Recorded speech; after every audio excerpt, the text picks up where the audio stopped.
This is the DRF Players Podcast. What's going on? It's the Daily Racing Form Players Podcast. This is the Belmont Stakes edition. The normal crew, DRF Tournament Editor Peter Thomas Fornital, at DRF Formulator Mike Hogan. Today we're joined by special guest Jonathon Kinchen, who's one of the hottest contest players around. Before we dive into anything, just a quick, what's going on, man? Things are good. It's, Belmont week, so it's a little bit chaotic. I've had multiple people, sort of people that I know but don't talk to very often, get in touch with me this week and be like, Pete, do you have 5 minutes to talk? Long-lost family, Yeah. friends, cousins that you've never even heard of. But I feel like such a jerk when I'm like, you know what? I actually do not. I'm not trying to be a jerk. I don't have 5 minutes this week. Talk to me on Sunday. I'll give you an hour. Whatever you want. Yeah, right. Whatever, but not this week.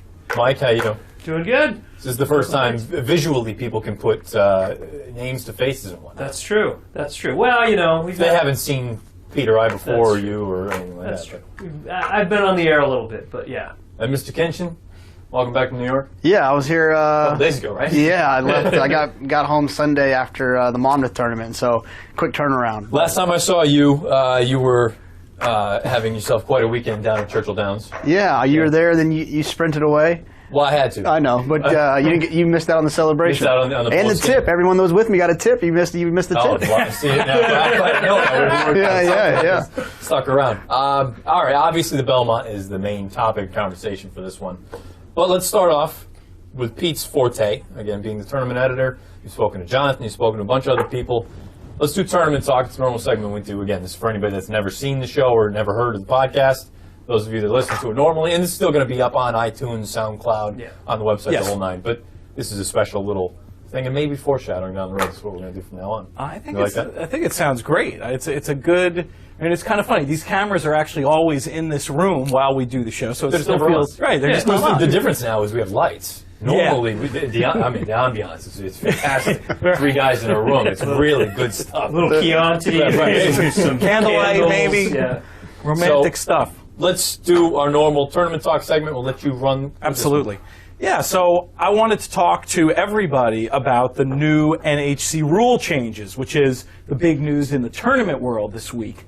Was kind of surprised they decided to make this announcement in the middle of Belmont Week with so much else going on. But hey, that's what they did, and we've got a good crew here to talk about the changes. I think we should start with the change most relevant to somebody sitting at this table. There's a new Jonathon Kinchen rule Really? at the NHC. And this is the best part too. Is I saw the release of it. I don't know what any of the rule changes. Gotcha. Well, we'll go through it and we can I'm get anxious. your reaction. So we'll start. There it is. I'm hoping the check's in the mail. Retroactive. Yeah. Is there any consolation, Jonathan, in seeing this rule change made now for you, where now a player can not only have 2 entries in the NHC, but can advance both of those 2 entries to the final table to increase his or her chances to win? Yeah, right. I mean, I think that I'm glad they got it right. I mean, do I wish that it was like that last year? Yeah, of course. But I knew the rules going in, so I never complained about it. I think it's good. I think it's fair. I think that and not just me in general, but just if you can put yourself in that position where you have 2 entries in the final table, you should be able to carry that advantage that you've clearly earned through the final table. And so, I think it's a great. I really, really applaud the NHC and the NTRA for making the changes they made. They made some changes, and that's good. I think that, unfortunately, our sport sometimes gets stuck in one lane and doesn't want to change much and tradition, and they want to keep things the same way. And so I'm happy. I'm proud that they actually read a lot of those all of them. the surveys, The questionnaires, yeah. and a lot of stuff that I wrote and I know other people wrote is things that they actually applied to it. So kudos to them. I think it's pretty cool. Before we move on to the other changes, I'm going to put you on the spot, on the hot seat while we have you here. If you had the ability to play those 2 entries last year all the way to the end, would you be our NHC champion? I don't know if I would have won it, but I would have been in a much better position because the downhill turf sprint race, which was the 3rd or 4th race there, I was deciding between taking 3-1 Sweet Swap and taking Pure Tactics, and I made the decision to take Sweet Swap, who got stuck down on the rail and kind of got in trouble. Famous bad and trip. Pure Tactics won, I think it's 7, 8, 9 to 1. It was a big number, yeah. And I would have had that on my second one. And actually, until the last race, my second entry was still in 10th place. even after everyone else had been playing. So, yeah, I don't want to take anything away from John O'Neill. So to say that I would have won, it wouldn't be fair. I would have had a much better shot. I would have finished better than seventh, for sure. No, that makes a lot of sense. Let's move on to some of the other rule changes. Jonathon, you've seen them. Which one stands out to you as the most significant? We'll sort of run through them all here, but is there one that is ahead of the others for you in terms of the impact it might have? Right, yeah, so obviously the increase in races is important, but I think the biggest one is the change from Friday, Saturday, Sunday to Thursday, Friday, Saturday. That is a huge difference. Yeah, I think it's got some pluses and some minuses. Some of my friends that are in the tournament world, we've had conversations about it already, and some of the negatives are that Thursday racing's not the best racing, and it's not the most competitive racing. Let me say it that way. There's less races to pick from on a Thursday than there is on a Sunday, but I also think that our sport's biggest event, this and the BCBC, to have it decided on Sunday afternoon racing, I think it's more appropriate to have it on a Saturday afternoon racing where a Grade 1 stakes might be involved in the final table rather than a 40 claimer. Yeah. So I think there's plus and there's minus. It's not a perfect system, but I like that one. I think it's good. I think to have it to end on a Saturday is I like that. It's a no-brainer. No-brainer. We talked about it when we came back from it. That you decide. You build so much up to it. I like that they went to 3 days. You build so much up to it, and then you decide it can, like you say, it can come down to a 40 claimer at Golden Gate. Nothing against Golden Gate, but I mean, 12-5 claimer at Golden Gate for our friend Mike Bachak. You put so much time and effort into it, and do you really want it to happen? And again, I'm not trying to encourage anything with the lesser ones, but I mean, there's a reason they're 12-5 claimers. They're unpredictable. One day they wake up, they feel like running. One day they don't. Whereas, wouldn't you rather have it be with the best races that you could possibly have going on, whether it's a Grade 1, it's the Holy Bull is involved with it, or any of that kind of stuff? I mean, I just think it was a no-brainer to move Saturday, have that be the final day. And guess what? Saturday night afterward, when people win or lose or whatever, you can go out and have a little bit more fun than you could on a Sunday night. And again, I know this is on a much smaller scale of importance, but I mean, it's one of those things. It should, I think, increase that atmosphere on the Saturday. Yeah. Very selfishly, as folks who cover the event, to have all the extra motion on the leaderboard I predict you're going to have with a Saturday instead of a sleepy Sunday. I'm very excited about that aspect. There are other changes as well. This is another good move. I thought instead of having the cut after the second day be the number 50, it's going to be the top 10% of entrants in the tournament. So let's say there's 600 players, then 60 players will get a chance to advance, and that same cut line will apply for the in the money. Any thoughts on that, guys? No, I think it's great. I mean, I think that the more people that can be involved, it's great. I mean, if you finish in the top 10%, you should have a chance to play on that third day. So I think that's great. And that's another one that this more people, the more the merrier. Yeah. I mean, I still think it's one of those things where, if this continues to grow the way that it has been growing, all these other contests, it's essentially the top 10% get paid. Why wouldn't you have the top 10%, whether it's, you don't need to cap it at 50. Right. If this thing grows to be 1,000 people, you can only let 50 get in. That would be the top 10%, why not? I think that's one that's met with pretty much universal acclaim, where there's been a little bit back and forth about the allocation of the 3 days. Another thing that I just think is cool and will make it a fun week for tournament players, they'll still be doing a last chance tournament. That'll be on the Wednesday. And then the Sunday will actually be a first chance tournament to qualify into next year's NHC. I think potentially, I'd like to think that some players will stick around for that. I mean, I guess that's going to be the question is, are people going to look to get on with their lives in the morning, or will they hang around for another day? If you were playing in the NHC, would you be ready for a tournament the next day, Matt? No. I mean, I'll give that to you in your way, because you've been, much more recent than I have. But I mean, I just know day 3, not only is it day 3 of the contest, it's day 3 or probably 4 or 5 of being out in Las Vegas, and unless you're accustomed to it, look, it took me about a week afterward to finally get some sort of saliva back in my mouth, because I was just in the desert forever and a day and I couldn't do it. But I do think that there's a nice part of that where if for some reason you don't make that top 10%, you know what? Yeah, you're going to play in the consolation bracket or whatever it is, But now maybe your attention goes more towards Sunday. That's true. Where I can start That's getting smart. ready and saying, you know what, okay, I'm going to play Saturday. You know, if I have a good day, so be it. We'll end up getting something out of it. But let me start putting most of my eggs into that Sunday basket, trying to get back ready to go. That makes a lot of sense. What are your thoughts on Yeah, the I first mean, chance? I was mentally pretty You're- drained. But right, doesn't it sound crazy when you tell someone like you're exhausted? Like, there's a lot of stuff going on. Right. It took a lot of energy and a couple of adult beverages to play a walk by and play a fairgrounds race on Monday after the. It's tough. It's tough. One of the things I am excited about for preparation, as a preparation standpoint, is now that the races are going to start on Thursday. Typically, they'll draw on Sunday. That gives you an extra day of preparation going into it. Because when it started on Friday, you don't get the card till Tuesday night, and now you're kind of up against it at that point. You know, now you get an extra day of preparation to kind of get Thursday knocked out. Yeah. And then when you get there, now when Wednesday draws, now you're looking at Friday, Saturday. You know, and so I think it's a little bit of an advantage. I think it's an underrated or an underestimated point too. That like. You went into this a lot of times saying, if for some reason I am in that top 50 or top 10%, I'm not going to know what the field looks like until Thursday night. Well, guess what? Now you've got to go into Friday playing, and in the midst of playing, now you've got to also try and go through and do your work, and you want to plan too far ahead.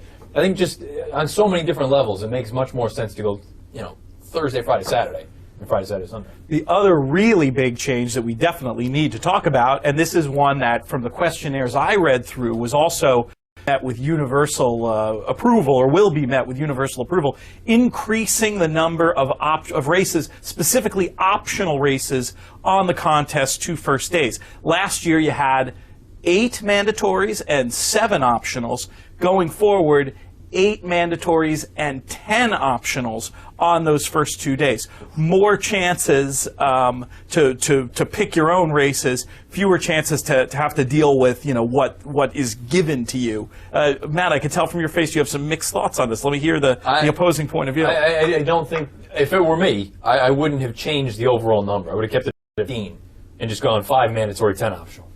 You know, rather than, because now on top of, now you got to pick more races now. Right. And it's already, we were just talking about it. I mean, it sounds crazy, but unless you've played in it, I mean, you are exhausted at the end of it. You don't want to look, I didn't want to look at a form for about a week and a half after I played in it. And that was, you know, before I knew what the hell I was doing. I just think I would have rather just tweaked the balance. Yeah, right. So you got to come up with 18 opinions on the first 2 days? 18, 36 races. Each Yeah, well, but I mean, see, the way I look at it, I really want to hear what Jonathon has to say about this. But you're handicapping so many races anyway. To me, a lot of times, not that I played in the NHC, but just playing over the shoulder of people in the NHC, I think you struggle as to where to fire a bullet. And in a way, it's not more handicapping, because you're handicapping everything anyway. It's an opportunity to fire more bullets. That's how I was looking at it. Jonathon, what do you think? Yeah, I mean, to me, it's the same thing. It's just, you know, you're looking at the races anyways. Now you're just walking up there and putting and entering in a horse, you know, whatever it is, 4 more times, 3 more times than you did, you know, last year. It's the same thing to me. The scores, obviously, there's going to be more opportunities because there's more races that can be played. There's going to be more opportunities for big shots, and so there's going to be more opportunities for leaders to get caught and people to come back. So more movement, I think, with more races, but I would think so. about Again, the same. from a coverage point of view, I like that. Do you like it? Do you not like it? Where do you sort of stand on it doesn't matter. Indifferent? Indifferent. Okay. Yeah, I'm already tired from thinking, from thinking about it. It's, the hardest thing of that event is that for most people, the normal way you handicap, you can't do it because you don't have the time. Right, right. That is certainly one of the trickiest things about the NHC. Certain people try to create an atmosphere as similar as possible by cutting down on the number of races they look at, but you can only do that to a certain extent.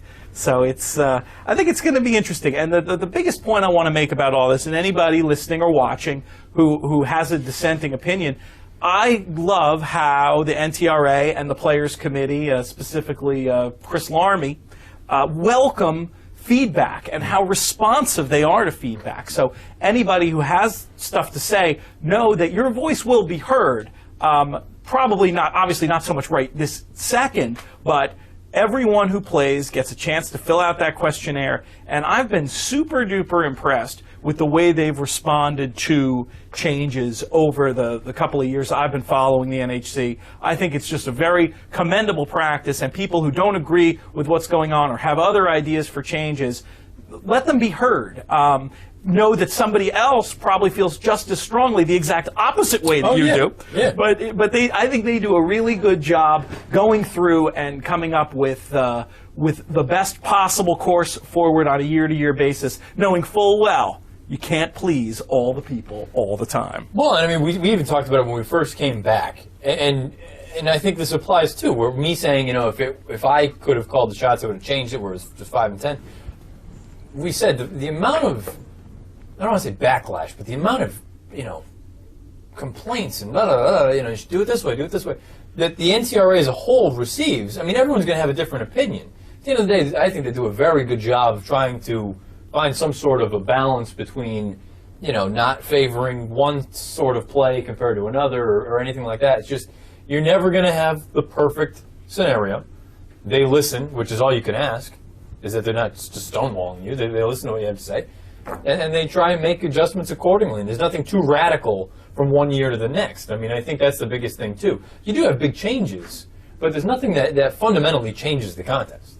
Right. I still think the same skill set is required to win it now as it was 15 years ago, and so they've kept the soul, if you will, intact. And it wouldn't surprise me at all with something that generates so much conversation and passionate conversation. They don't have to have this attitude. They could have hey, this is the way it is. This is what we're going to do. We're right. We're not listening. I just love that they don't give players that sort of lump it or leave it, love it or lump it attitude. They listen, they adjust. It's cool, and it's been fun to cover, and I'm excited to see what happens from here as we follow folks on their qualifying journey throughout the year on the podcast here and in my blog daily at drf.com.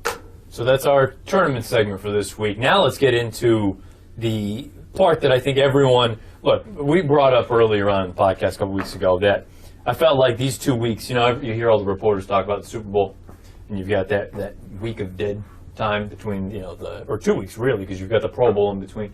Just get on with the game already. Just run the race. I don't want to talk about it anymore. We're going to talk about it, but just run the race. We know these horses top to bottom now. Let's see what we've got. We've got a field of 8. The Belmont Stakes was drawn earlier. You're seeing this today. If you're listening to it, it was earlier today. This is on Wednesday. We're going over this. 8 horses, top to bottom. We'll go through 1 through 8, and we'll just touch on them all, and then at the end, we'll just kind of rap about them a little bit, I suppose. I like it. So you're telling me you've seen enough bath pictures of horses, and you've heard enough news stories about van rides? I just don't care. I've had enough of Twitter. I wanted to do a side bet. I wanted to do number of tweets from out-of-town journalists about King Umberto versus bath photos of Belmont contenders. That's pretty good. I think the baths are going to take it, though. I'm on the side. There's a lot of baths. There's a lot of King Umberto talk, too. There's a lot of King Umberto talk. Lots of pizza and baths. Evidently, there's no pizza outside of... Not like New York pizza. Back to the race. Field 8 horses going forward, 1.5 miles on the main track. The race is going to be about 6:50 Eastern on Saturday afternoon. It looks like the rain has kind of gone away. We should be fast. I don't know about firm, but we should be fast because there's still weather in the forecast for Friday. But drawing a rail is the number 1 move to Hege, 10-1 in the morning line. You're going to have Irad Ortiz up. Christoph Sumian rode him in the Derby. I guess let's just go right around the horn. We'll go horse by horse and just quick thoughts. Mike, I know you and we talked earlier. You said this horse doesn't have a chance. Well, No, don't back up now. Don't back up now. You said you have a chance. Look, at 10-1, he can beat me. I think he's got maybe a 2% chance, and I would need a lot more than 10-1. Is he getting Lasix? No. He's definitely not getting Lasix. Interesting. I had heard some scuttlebutt that might be part of the plan. No. I can understand the case for him, right? The case for him is that the pace is fast and American Pharaoh and many others don't stay, and here he comes like grinding along. For me, on my odds line, I wouldn't put him as low as 2%. 10-1 would be a clear underlay. I could maybe see in the smallest of savors throwing him in just for a penny, but I don't like him. I think you and I don't want to put words in your mouth, but I think you and I think a little bit more highly than these guys do. Right. I liked him. I used in the Derby. In fact, I was alive in the famous pick six. I was alive to a small ticket to him. I think he ran well in Maidan, and obviously we don't know. That we don't have figures to know exactly how fast that was, but I thought he ran well. I thought he stayed close to the pace there. Obviously, the pace there and the pace here are two different things. But I love, like I told you earlier, I love the rail 100%. Draw because I feel like that forces their hand. Sumion's obviously a great jock, but I like having a Rad there. Especially in New York guy. Yeah, he rides the track every day. Absolutely. And I think they send him away from there. He's forwardly placed because they have no other choice but to send him away from there. And he'll just gallop along, and when the rest of them are quitting, he'll keep galloping. Do I think he's going to win? I don't think he's going to win, but I think he's going to run. I think he'll hit the board. Interesting super horse. No, I think he hits the board. I was telling Mike, when we get down to the very end, I'm sure I'll have to make a call here before we go on. Picks are due at 6 o'clock tonight. I'm torn between picking him to win or another horse that we'll get to here in a little bit. But I just think there's so many different things. You mentioned Irad. The fact that you have a New York guy on there. Every morning on DRF Live, Mike Welsh, now this horse has notoriously worked about 400,000 times since the Derby up here at Belmont. He's been changing leads. He had never done that before. This morning he didn't change leads, and he didn't look very good out there apparently. I don't think Ortiz was aboard, though, this morning, and I think that goes a long way. I just think he's got... At the end of the day, this is not a race about talent. The Belmont's not a race about talent. Never has been. Well, it can be. But it's not. It probably won't be. It's about staying. Can you stay? Right. Well, I think last year it was. Last year it was a race about talent. In what sense? I can't agree. Commissioner? Tonalist. No, but I'm saying. Yeah, commissioner. Commissioner and tonalist. Commissioner is not, at the time, was not nearly as talented as the other. Well, of course, not at the time. Right. But it's same thing. You look to the Preakness last year. Bayern was not the Bayern we know now. I think he was. He became the second. No, he was. If he gets punched in the face, he doesn't want to play anymore.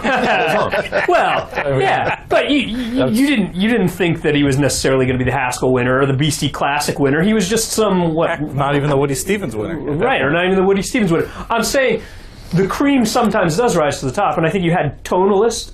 It was Tonalist's coming out party. Right. Commissioner has proven to be perhaps best at Gulfstream, but a quality horse. Commissioner? You're talking about you conflating Commissioner? Yes, Commissioner is the plotter of all plotters. Okay. My medal count ran third. I mean, my point is, this is a staying race. This is not a talent race necessarily. Sure. If it were a talent race, this race is over more or less. See, now when you say it's a staying race, the only thing I'll say about that is, I would feel that was more the case if you were seeing pedigreed horses winning it and running speed figures higher than the 98 that's won it typically. I almost feel like since nobody wants to stay, it's not. I see what your point about. It's not about talent in the sense of it's not the brilliant, flashy performance that wins. But I don't know if it's pedigree that's getting these horses going, or if you're just seeing a race that sometimes produces aberrant results because none of them are bred to do it to a certain. Yeah, but I can't even bring the speed factor into it. I mean, how do you make a number for this race? Well, you can't. There's no mile-and-a-half race. I mean, there's literally no race. And even if you did, what would it matter? Because it doesn't play any. They're not going to run that. That's my only thing. So like a 98 or a 90. But every figure maker, let's put it this way, no figure maker rates the last bunch of Belmonts as fast races. When was the last fast Belmont? Rags Curlin, maybe? Rags Curlin. That was my first thought. Again, I mean, I really don't care about the number of the Belmont. Yeah. They could all come back and run 92s. I know they're all better than that. I mean, it's an impossible race. I think. It is true that it is a race where you could theoretically have every horse in the field regress. Oh, sure. And you still have a winner. Right. Yeah, exactly. And that's what it's been the last bunch of years. Yeah, I mean, Palace Mouse, I don't know the exact number. He crawled. They crawled. He got a 98. And they like staggered him. Right. Yeah. I mean, it wasn't impressive at all. He ended up being a talented. Right. Yeah. Taylor Verve is the number 2, 15-1 morning line. You have Gary Stevens aboard Dallas Stewart. 25-1 running second in the Preakness. I made me look like an idiot because I said he was 90. He was 1-9 to run last. So he went second at 25-1. Mike, does Taylor Verve have any chance in it? I was against him in the Preakness. I got to be against him here. He was the only one running late in the Preakness. I think it was because any of the ones that were any good kind of had already run their race. Divining Rod, I think, ran much better than him and wasn't running for second. He was running for second. Agreed also. So, yeah. For me, it's all I have to say is, if you're a Taylor Verve fan, that was the wedding. This is probably the funeral. Yeah, I think Dallas Stewart has got himself some pretty good clients from the approach of, I can't win this race, but I'm going to take this horse back and I'm going to hit the board because Golden Soul, Commanding Curve, and I'm predicting this horse. They won like 2 races after that, and they're just not there. It's the tactical thing that they did. It's not the horse; it's what he did tactically. He just takes him back, makes one run, and gets up for a piece. Running second in the Preakness off a maiden win is worth a lot more than winning just about any other stakes race they had up. So why not? And the only thing I'd add to that is I'd give Stewart some credit, just in the sense of, yes, that's the game plan, but his also, whatever he does training wise, he gets horses to finish in a way that not a lot of trainers do. To be able to execute that strategy. And Pete, when you said Taylor Verve fan, I thought you were going to make a Bittersweet Symphony reference. But I know that. I saw that. Okay. I know that one. It's made from Lucky's the 3-12-1 morning line. You got J.J. Castellano for Pletcher. Coming out of the Peter Pan, obviously we saw Tonalist last year win the Peter Pan. Constitution ran second. Jesus, now you got Commissioner ran second in that race. Those two came back to run 1-2. I don't know. You've always been a Made from Lucky fan. I thought it was Peter Pan. Visually, it wasn't spectacular, but I thought it was that's the kind of running style that I won't be shocked if he hits the board. Sure. Sure. I don't know if he's good enough to win. Right. He's one I like. Jonathan, we were talking about it earlier. His dam is, I think, a half to tap it. Yes. From a Lucky on top. Right. From a pedigree standpoint, it seems like he might do okay going longer. Part of why I liked him is I liked his maiden win, and I thought he could improve. And it seems like he has. Granted, he was no match at all for the top horse, so that one's got to regress quite a bit. And I think, if anything, he just flattered American Pharoah in winning the Peter Pan. Yeah, I thought he was all out to win that race. And as soon as it was over, when they crossed the wire, I either texted it or something. I said, I don't want any horse out of this race. Yeah. And so it didn't look very good. I will clear my mind and look at it again and start over and try to make I think I'll pass. Yeah, for me, the other note about that race is I think that was a day where the rail at Belmont, I don't have my notes in front of me, but where the rail at Belmont was not good. So I think he was running on the best part of the track. The weather was weird that day. It was very foggy. I don't know if we had rain coming in or it did rain that day or whatever it was, but it was a little bit of a weird. I think my gut was that it didn't look good, and it's probably not as good as it looked. Right. And, in that race, I think he beat a small field that kind of maybe has proven to be a little distance challenged. Fair. Yeah. 2 weeks off. 2 weeks off, cutting back now to the Wood Stevens. Well, let's see what he does, right? If he runs off the screen in the morning, then maybe I include in underneath in a super or something. Yeah. I don't think that's crazy. Not a bad idea. Before Fermento, 30-1 in the morning line goes out for the Triple Crown killer, Nick Zito. Mike Smith's aboard, I believe, just before we came in here. I think blinkers off of Fermento. Wow, so how far back is he going to be early then? He may spot the field a half mile. I don't know. I thought he was an interesting one in the Derby to try and clunk up. He didn't really ever get into running at all, but again, the dynamics of that race, we talked about that, may not have been ideal. I don't know. Zito clearly knows how to get the job done here. I worry, though, actually, that sentiment, while true, is going to lead to this horse being maybe a little bit shorter than he really should be. Fair. And I think he might have missed his chance. I think he could have gotten, assuming he can mud, I can't remember if he can mud, but he could have gotten the Taylor Verve trip in the Preakness. I don't see, there's a world in which I guess there's some crazy collapse, but I think from a value point of view, I think a lot of people are going to be onto that angle. Well, Zito did it with the Tara, Zito did it with, I'm spacing. Birdstone, and let's bet Fermento at 25-1. Yeah, it cost me the pick six. I'm still bitter. Well, I think the people that liked Fermento liked him based on his, was it the Holy Bull or Fountain of Youth, where he was the only one running late. That race, well, and the Bluegrass. He ran on late in the Bluegrass too. He was the fastest come home time in that race. Yeah. So it was. It doesn't even matter. Yeah. No, I agree. I mean, I think people like the way that he finished. Right. You know, the 5 is American Pharoah. I don't think we need to say much other than that. But he's 3-5 in the line. Talk about the draw a little bit. The 5, I think they have to be pleased. No. See, I don't think it's going to be a problem. I don't love it for him. I'd like to see, if I was really picking nits, I'd have wanted to be outside of materiality. Really? Yeah. Why? Yeah. Just in case he goes and gets him lit up early. I don't think American Pharoah is the type to be lit up. Like even when he's being asked for speed like this out of the gate, the Preakness, he still looks relaxed to me, like a horse who doesn't need the lead. But for me, just if I were picking nits, not going to change the way I bet. I'm just talking about it because we need something to talk about here on a Wednesday afternoon on DRF Live. But I'd rather be outside what I see as the potential pace rival than inside. But I don't think it matters at the end of the day.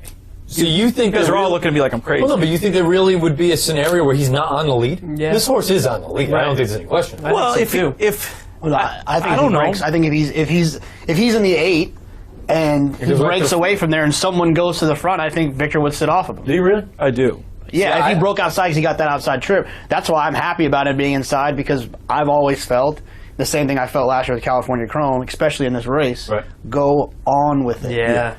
Go on with it. You have the best horse.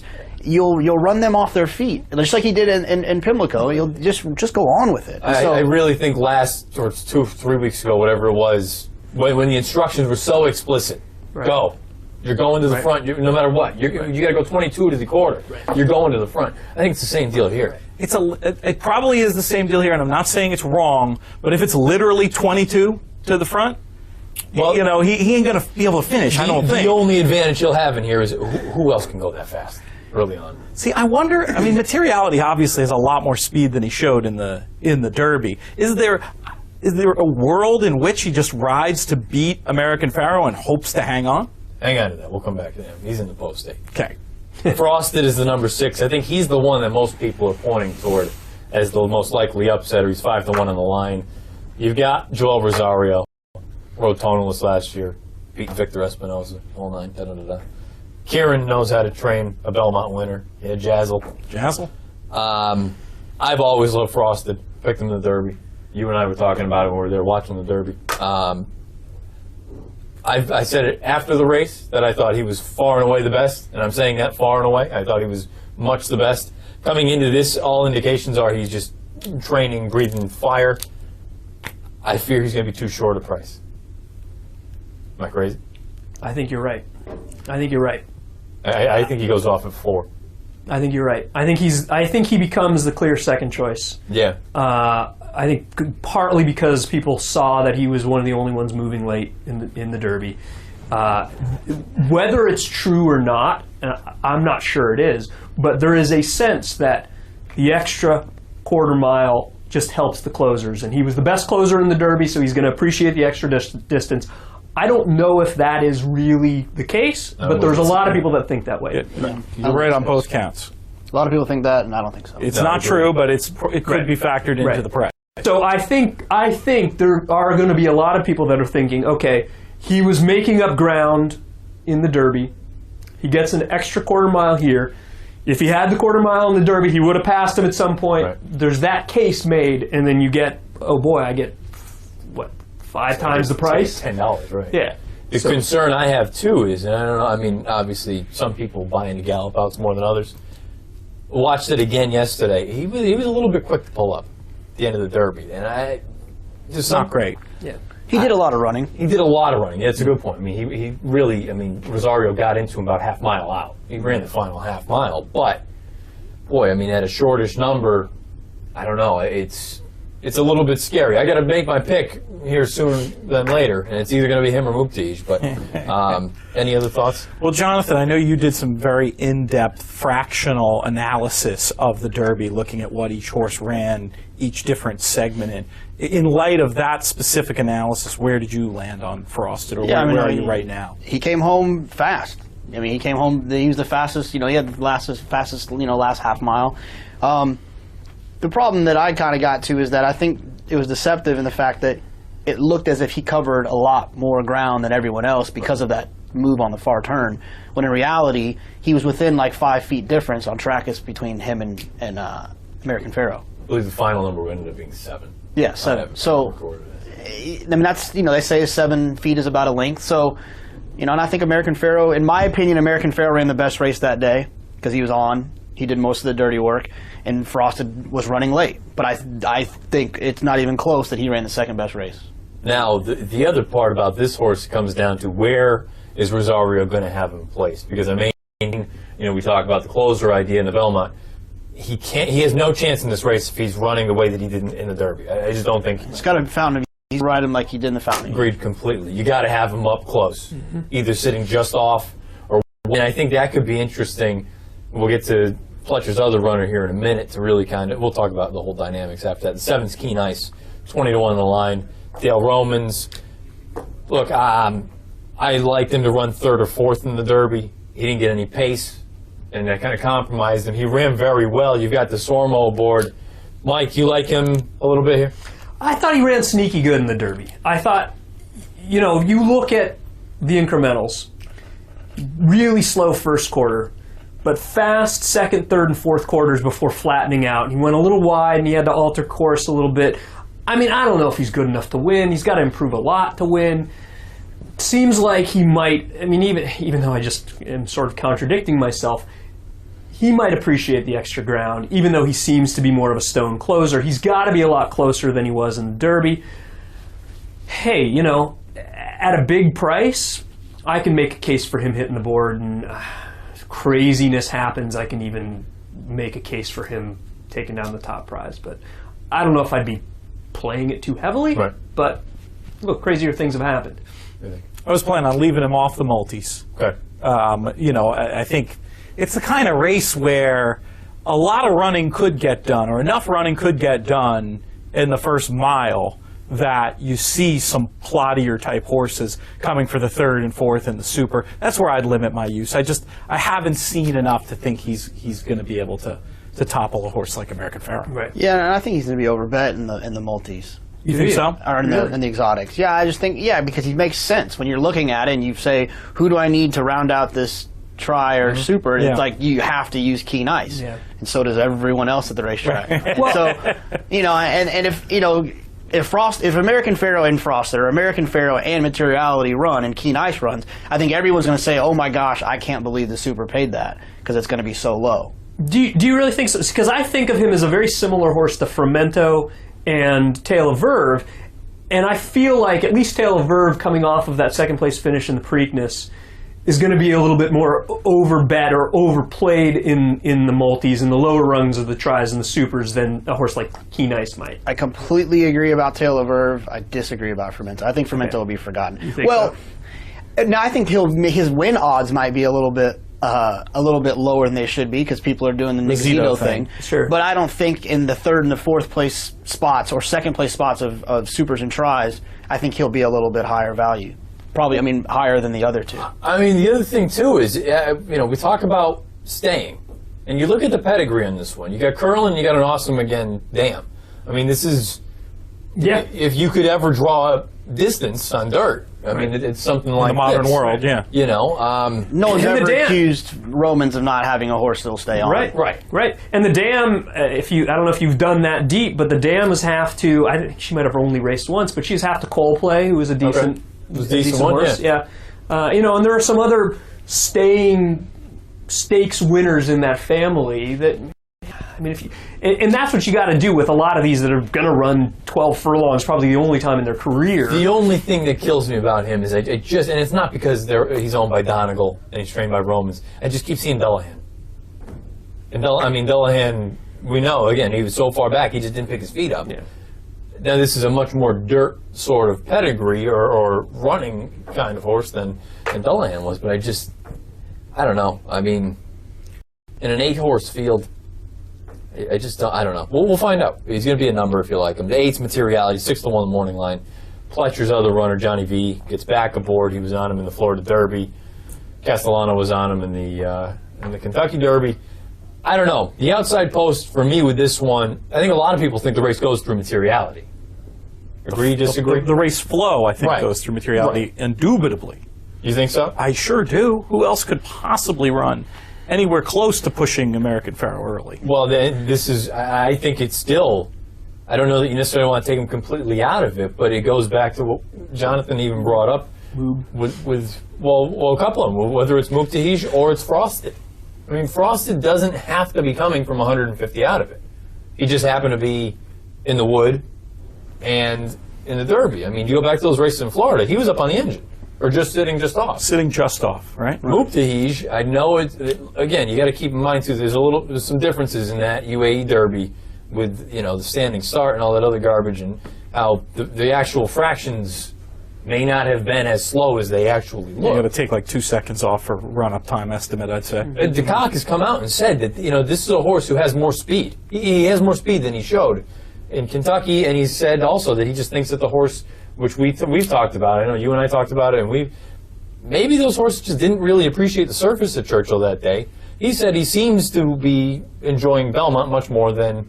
All I'm saying is I don't think. Like, materiality is obviously, on paper, the one that's going to push things. But That's the key term. I don't necessarily think that it's a slam dunk that he has to be the one to keep Pharaoh honest. I don't. Those other horses, you make a good case for why they could and should show more tactical speed than they have in some of their other races. But I don't think there's a world in which either one of those horses would ever be in front of American Pharaoh at the start of the race. I don't think materiality will be either, but I think he could push him to go considerably faster than either of the other two, and maybe so fast that those pedigree questions come into play. I don't think that's the way it's going to go down, but to me, if I'm building a case for how's American Pharaoh going to get beat, materiality, making him run too fast early, is a big part of that case. If I own materiality, and obviously I've never owned a horse or trained one, but I would not want him on American Pharaoh. I would hope that someone else will go. Yeah. And then just, if they don't, then too bad, just stay close enough that he doesn't get away. So I'm going to beg the question, okay? You're Todd Pletcher. You enter, one horse materiality? Two. Made from Lucky. Made from Lucky. Yeah, Made from Lucky's not going to get the lead, though. But you've got all these other ones, Stanford. You've got even Competitive Edge. You've got these, maybe not Competitive Edge, they don't want to throw the wolves, but you've got other horses, Carpe Diem, who was talked about possibly being in the race. Why not enter one that would do the dirty work for a horse like Materiality or a horse like Made from Lucky?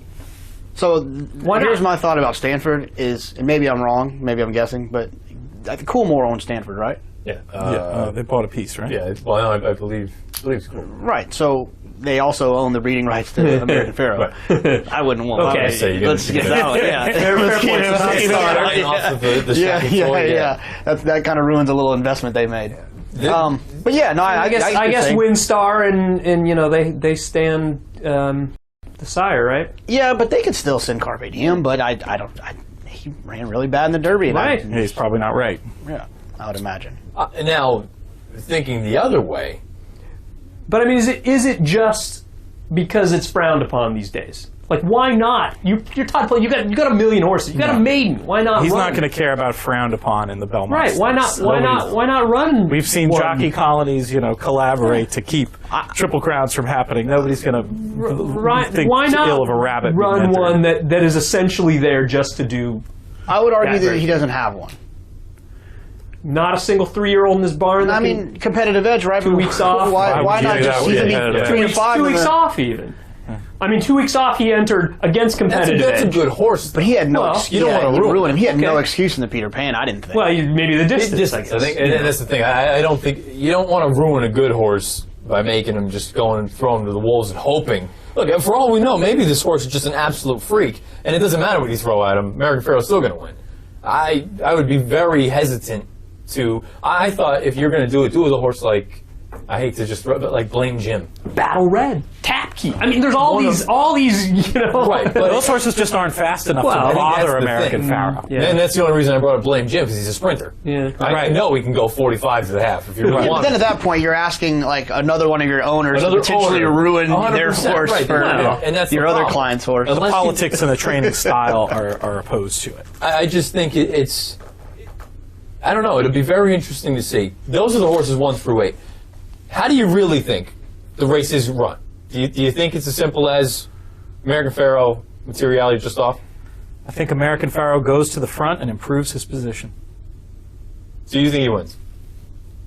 Me too. You think he wins too? Yeah. I think so too. I mean, if it was a contest, The Kool-Aid in here is just. hey, look. I'll give you 500 to 1 on the Washington Generals. That's value, right? No, that's not. There's a difference. When you know that one is not going to. My only thing, look, there's a part, like, I wouldn't be minded if you won, obviously. It'd be cool. It'd be great to see. The amount of just complete, just enamoring on Twitter and social media with saying that this is all but over. Why bother running the race? Have you read everything? Well, yeah, I've seen that, but I've seen just as much on the other side of the ledger. I don't let that get to me. I don't. It's not getting to me. It's just, I'm shocked at the amount, like, guess what, people, we've been here before. Yeah. Big Brown couldn't lose. Yep. You were last. Yeah. Nope. But he had foot issues, and I mean... And my point is, anything can happen. Yeah. It's a horse race. That's true. Yeah, no, obviously something I'd take 1 to unforeseen 10. happening is my concern, because, unforeseen things happen. If they run around there and everyone gets a good trip, then I don't see how they beat him. I'd make him 1 to 2. 67% chance. That sounds right to me. That's still far from a cinch. That's a lot can go wrong. Right. That's not going to be value in the win pool, but it's a horse that I'm comfortable taking a free square and a bet like the pick 6 or even the pick 4 and hoping that everybody's a wise guy and the big money people betting those kind of bets, everybody has your attitude. And I don't think they do. And that's why I'm even more just baffled by this. I think this is going to be the prime opportunity if you are playing a pick 4 or a pick 6. I mean, this horse is going to be singled on 90% of pick 6s. So I think it's going to be, I really think it's going to be more like 55%. No way. Are you on different Twitter than I am? Because everything I've people don't seen, necessarily bet anything. Yeah, I mean, I'm talking about wise guys. I'm talking about syndicates with, betting tens of thousands of dollars. Even if you play the pick 6 in a DRF ticket maker model and you have A, B, C, I mean, you have to use. He's an A. Yeah, but you have to use materiality at least as a B horse because he's going to be 9 to 1, and he could be a freak too. Right. And if he wins and you don't have it, you're losing. You're leaving way too much value on the table. You're going exactly where I go in terms of I think we've seen how good Frosted is. And at his best, I'm not sure Frosted is good enough to beat American Pharoah unless American Pharoah regresses or something happens like you're talking about. Sure. I'm not sure we've seen the best of materiality yet. I thought you said before the Derby we had. Well, no. What I said was I thought he peaked and was expecting him to regress in the Derby. So you think there's going to be a new? Oh, I don't know. That's the thing. I compared him to Curlin. I'm throwing him out. Okay, that's fine. I think it's over. You got to take a stand somewhere. Right. He's a horse that's going to take enough money that it makes sense to take a stand against him, if you're going to. The logic in my mind is he's only run 4 times. Okay. His first 3 got better each time. Regressed in the Derby. He could take a step forward. Again, the Curlin, lightly raced 3-year-old. We may have seen the best of him. We may not. He could be. This could be his coming out party. He may come out even improve again in Saratoga. He's the one of the field. I could make the case of potentially at some point being better than what we're looking at right now. See, but I guess that's where the fundamental difference is. I don't think these horses need to end up being awesome. I don't look at the Belmont as a race where you need to be some super horse. You need to be able to stay. Well, again, using Tonalist as an example, Tonalist is an exception to that rule, though. Really. I mean, how many really good horses have we seen recently win the Belmont? Alice Malice. Okay, with Rags to Riches. I'm not trying to pile up. Drosselmeyer was pretty good. He won the Breeders' Classic. Drosselmeyer was not that good. But he won the Breeders' Classic. I mean, oh my God, really? You're gonna give me that? You stopped the clock at 2:04, 2:05. I don't want to hear that. I don't want to hear that.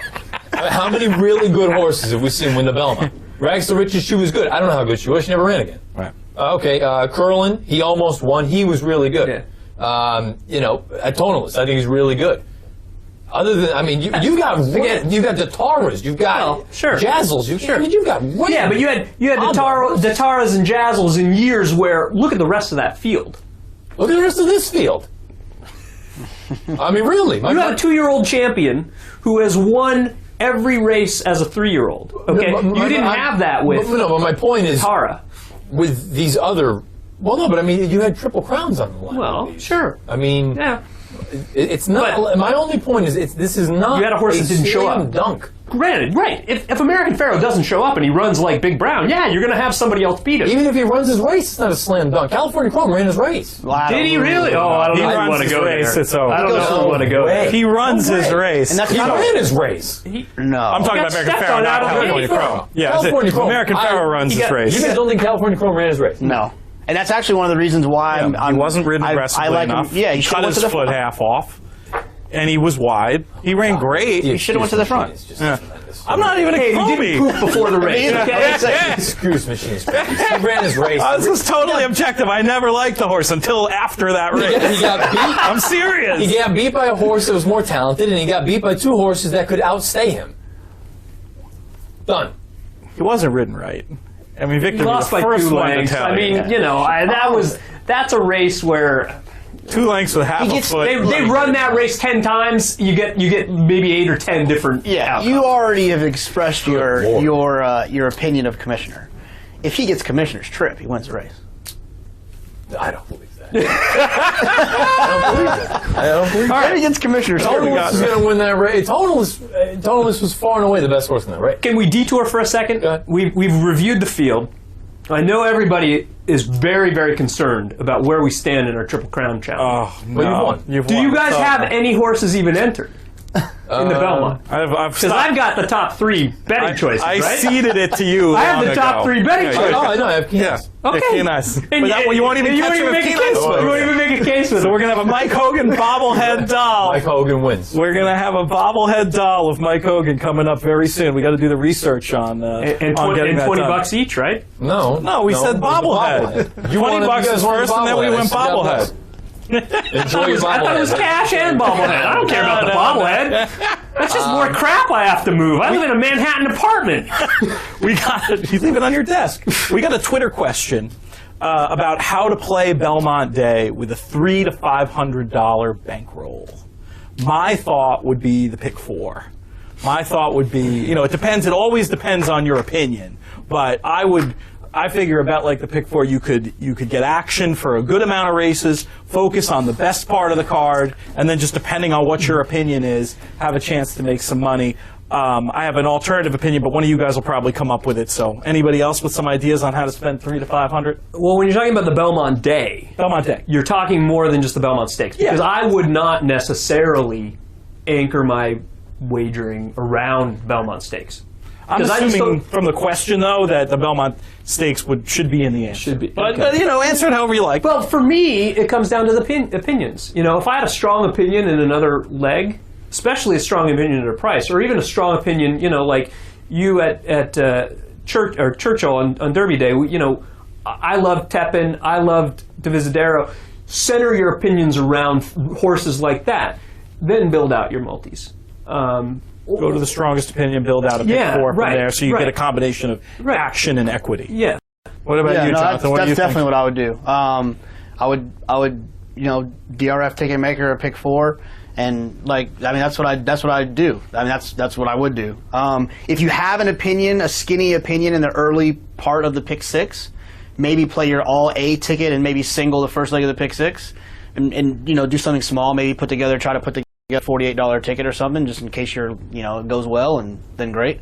But yeah, that's what I would do. I would definitely try to hit the pick 4. I would single a horse in the Belmont, whether you want it to be American Pharaoh or you want it to be Frosted or Materiality, and then use a couple of backup horses in the B spot. If you think American Pharaoh is going to get beat, then don't use him at all.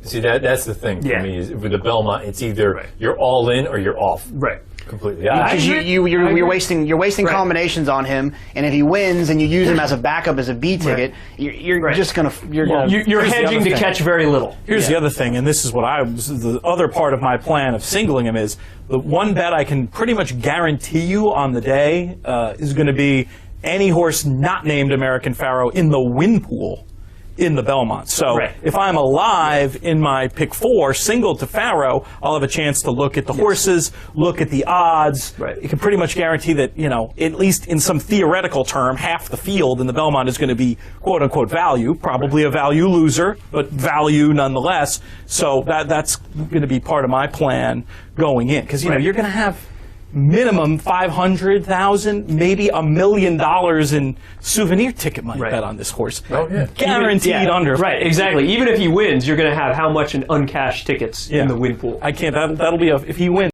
It's a fun story for some industrious DRF journalist to uncover. I don't think that the superfecta is, and I have friends that I respect their opinion that disagree. I don't think the superfecta is playable if you believe that one or two of the top, if you think 2 of the top 3 are going to run, and think that if they're going to get involved, then I don't think it's playable.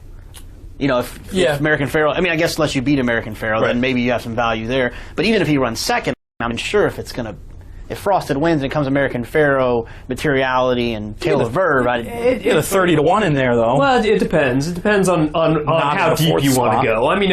If you want to spend $10 to try and hit the super and do it not necessarily exactly cold, but do it very thin. If you hit it, it'll pay, and it's a worthwhile bet. If you've got a strong opinion against, say, a Materiality, and even if you want to use American Pharaoh on top, if you hit it for even $2 and you're only investing 10 to 20, it'll be all right. Am I crazy that my theory is one of the 2 kind of likely upsetters, one of the 2 won't fire? Whether it's Frosted or Materiality? Wholeheartedly agree. I think if American Pharaoh wins, he crushes Materiality, if he wins, because Materiality will be close and will be asked to go on with it sooner than he would like to, and he'll fall apart. So you don't see a Rags and a Curlin? No, not with those 2. No, I don't. It'd be great. That'd be awesome if it did. Right? So exciting. We have 3 American Pharaohs, and then me. Don't worry about me. But if it's not him, then who? Is it Frosted?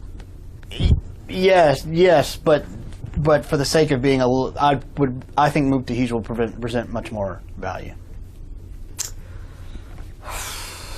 So are we talking all things being equal, or are we talking wagering value? Both. Most likely upsetter. Okay. Best value from one of the other ones on the win end. Strictly the win end. Strictly the win end. They could be one and the same. Right. Well, most like, I kind of made a case for Materiality. I think he's one perhaps we haven't seen the best of. Okay. And especially since I know there's always the exceptions, and you can pull out the Birdstones, and you can pull out. But in general, you win the Belmont Stakes by being forwardly placed. I think it's likely that one of those 2 is going to win. Okay. That said, from a value standpoint, and we talked about it a little earlier, I think Keen Ice is going to be a little overlooked, especially in the win pool. I can make a case for him running an improved race, and if he's 30-1, if he's 3 times what Muktahij is going to be, or 4 times, 5 times what Materiality is going to be, why not? For me, while I wouldn't play the exacta with Pharoah and Materiality, I do think for me Materiality is the potential upsetter if I were to play a backup ticket that would be used most in the second spot. So I think that answers your question. Have you put your 4 picks in for the paper yet? I have not. I can't forget to do that either. Okay. I was just curious. I was just curious. Yeah, so I won't go, obviously I'll put Pharoah on top. Materiality I'll probably put 3rd. I'd like to come up with somebody goofy that I could say will finish 2nd, but I got to convince myself. I'm trying, so I don't know. I'm putting, it's locked in. Pharaoh's going to be 3rd, Made from Lucky's 4th. I just don't know which one's going to be 1 or 2. So there, you can make money with that super. Just key them 3rd and 4th. Believe me, I'm going into this race saying he could absolutely, and guess what? He's the most likely winner. Of course. There's a part of me that wants to see him go and just be a freak and win by 10. I would Somebody hope works so. in racing. Right. But People care about us for a little bit. But I also want to make money. That's what this game's all about. And guess what? Even if the Triple Crown isn't won, he'll be back next year. He'll be back the year after that. Well, it's a win-win, right? That's why I'm looking at it saying... It's a win-win. Yeah. If you lose and he wins, we got a Triple Crown. Knock on wood, he's sound. I mean, look, if he ran 5th, I'm doing a rain dance because I'm making money left and right. It doesn't bother me 1 second if he doesn't win. If he wins, good. I mean, it's awesome. I'm looking forward to it. I hope it goes all well. But yeah, no, this is a race for me, whether it's multis, whether it's individual. Like, I feel like this is a race. Just because he's the best horse doesn't mean he's going to win.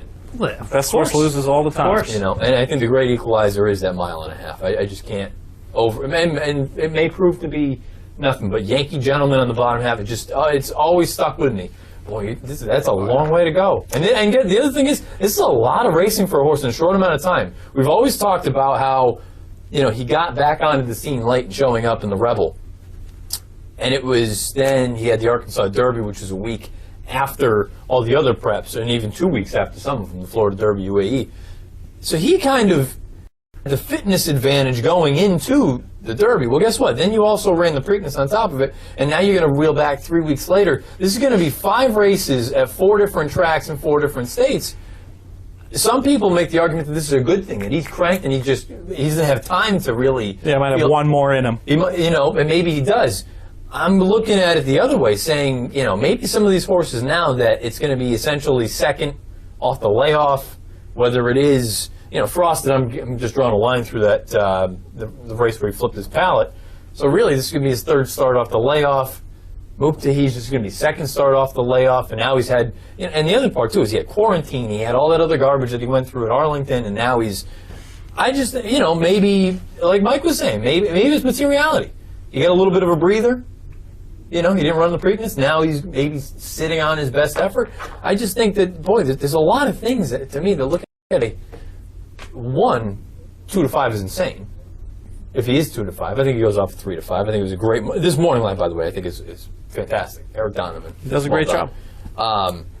I just don't think it's the absolute home run that so many people are making it out to be. Travis Stone sent me a message on Twitter last night. He goes, I'm feeling kind of lonely over here because everyone is looking at it saying that this horse can't lose.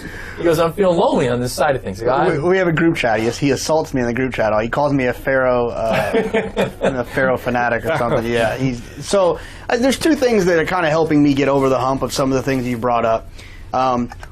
One is Baffert's success, which is going to sound tricky, in the Belmont. I mean, those 2 horses that he ran in the trip, they ran well. Yeah. I mean, they were beaten a length combined. He's a length away from 2 Triple Crowns, right? So I think he's had some experiences, whether he learned something then or he, you know, whatever. Are we just totally ignoring War Emblem's garbage performance? Well, I mean, fair enough. We're ignoring it. Yeah, he wasn't as good of a horse. I don't think he's as good as those other 2. Right. But my point is that the fact that he worked them, you know, whatever it was on Sunday or Monday, as long as I mean, from all accounts, he worked them like almost a mile. Yeah. Mm-hmm.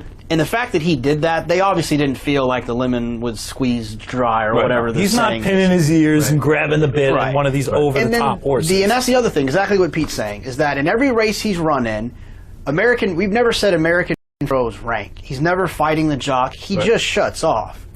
And to me, that's one of the reasons why talented horses have struggled in the Belmont, is because they don't have the ability to shut off. Yeah, funny side. And he did shut off. And he has shut off, and I think that's great. Well, and I think you mentioned it a little earlier too with Victor. I think he's learned from last year. I think he's not going to make the mistake he did last year.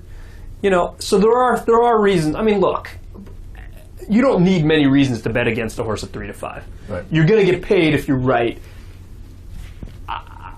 I just think it's a little different from what we've seen in recent Triple Crown attempts. And I don't know, maybe I'll be wrong, but I think he's legit. And I think, you know, even horses like I've mentioned on the podcast, Fleet Alex is one who certainly outran his pedigree. Northern Fleet, you don't think distance, you certainly don't think 12 furlongs. He was improving through the Triple Crown. I think we've got a case with American Pharoah where you've actually got a horse that doesn't seem worse for the wear 5 weeks after running two big races. if anything, he's possibly improving through it, which doesn't mean he can't get beat, but boy, that's a good thing, and that's a scary thing, you know? I just looked on the website that we used when we did our Breeders' Cup, our other video podcast. At the Breeders' Cup, we did a little game where we looked at the prices in England vis-a-vis the various contenders in the race. 5 to 6 on American Pharoah. I'd take it. I'd take it. I would not mess with it. That's fair value. No. Maybe. That's without souvenir tickets, which is great. Right. I mean, that's a problem. And this will be our wrap for the end. We'll go. Do you look at that as a good thing or a bad thing? Because that, to me, that seems chilly. I don't think. I think they're not smarter than we are about our horses. They're trying to entice action. And I think it might be a breeding thing, right? I mean, they're very stamina. They're In kind history. of stamina snobs a little bit. The only thing I'll say about that, Yeah. look, when our horses go over there, in our pools, it's a joke. Well, My point is, I think they look at it much more reasonably than we do. I think Maybe. typically on a Breeders' Cup race, I would trust Breeders' Cup grass race. I would trust prices in the UK more than I would trust toe prices. I think it's the difference, right, is the surface. If it was a turf race, then I think it More would have. credence in what they're doing. Yeah. and I think they're looking at it more from a history standpoint, you know? Right. I mean, that's the thing. It's very easy to make the case against. Yeah, Right. and you're- 40 reasons why, Yeah. and 13 other ones. Yeah, Look, he has every right to win, right? He hasn't done anything wrong. Make him run the race before you crown him. Of course. And I had a fun piece on the blog this week with my buddy Steve Wolfson Sr., of course, whose dad owned Affirmed, the last Triple Crown winner. Last year, he got some heat when he talked about how he was rooting against California Chrome. We had lots of, hateful comments, hateful remarks on Twitter. This year, I thought it might be different because his family was involved. Harborview Farm was involved in both sides of the pedigree of American Pharoah. I thought he might be rooting for him. A little reflected glory. No, still rooting against him. And the comments have already started coming in. And I said on there, I was like, look, why? I don't agree with him. I think it'd be great for racing if the horse wins. I'm rooting for the horse. But why does everybody get so upset? Yeah. If people don't disagree, we have no sport of horse racing. Don't take the sport of horse racing away from me. Well, hey, I've said the sandwich is a great lunch. That's no knock on the burrito or the pizza or, This is when we go off the rail. That's what this is about, right? We need some burritos for the next video podcast. This was fun. Hopefully we get to do the video side again in the future. We may be able to. Jonathan, thank you for Thanks for having me. That was fun, man. Good job. Thing here. Natural. We'll be back here one day, either Tuesday or Wednesday next week. Well, and Pete and I tomorrow will be doing a webinar. You guys have a webinar. we That's right. Let's we got plug that real two quick. chances. Keep in mind, this is going to essentially be either the webinar will have happened and you're watching this, or you haven't missed out because they're going to come back and do it again after this. Or you're listening, on Wednesday, right. And you can. The webinars are Thursday. Webinars are Thursday a.m. 11:30 a.m. Eastern time. Yep. 3 p.m. Eastern time. Where can folks sign up for that, Mike? There are marquees if you go to drf.com. Cool. Take a look in the header. You can sign up. You can pick your time. If you miss both of those, we'll archive it. We'll tweet out. And these are strictly Belmont webinars? Belmont Stakes. We're gonna look at the undercard at all? There are 8 horses. If you and I can come up with anything to talk about of the other undercard races, I think we'll probably go there. Based on today, we could spend an hour talking about 8 horses. Yeah. But We'll talk about pizza. We'll talk about burritos.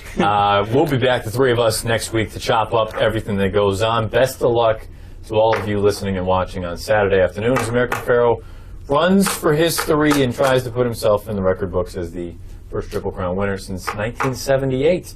Until next week, Pete, take it away. May you win all your photos.